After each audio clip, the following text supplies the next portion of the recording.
Hi అండి. Welcome back to one more video. అందరూ ఎలా ఉన్నారండి? మేమైతే చాలా బాగున్నాము. మీకు చపాతీలోకి ఏ కర్రీ అంటే ఇష్టం అనేది అయితే నాకు కమెంట్ చేయండి. ఈరోజు మా చెల్లి అయితే డిన్నర్కి చపాతీ చేయమని అయితే అడిగిందనమాట. ఇంకా తన కోసం చేస్తున్నాను కదా అని చెప్పేసి నేను కూడా అలాగే ఒక 2 చపాతీలు అయితే చేసేసుకున్నాను. అవి నాకు సరిపోతాయి. మా ఇంట్లో ఎప్పుడు చపాతీ చేసినా సరే ఎగ్ ఫ్రై కానీ లేదంటే most of the time potato కర్రీయే చేస్తామండి. నాకైతే చికెన్ కర్రీ అంటే చాలా ఇష్టము. ఈరోజు ఎలాగా సండే ఆఫ్టర్నూన్ చేసిన చికెన్ కర్రీ అయితే కొద్దిగా ఉందని చెప్పేసి నేను కూడా చపాతీ అయితే చేసుకున్నాను అనమాట.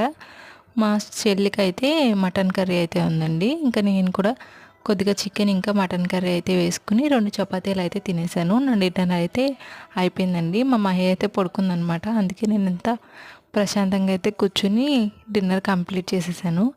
ఈ వీడియో కనుక మీకు నచ్చితే లైక్ చేయండి. ఇంకెవరైనా ఛానల్ని సబ్స్క్రైబ్ చేసుకోకపోతే సబ్స్క్రైబ్ అయితే చేసుకోండి. బాయ్.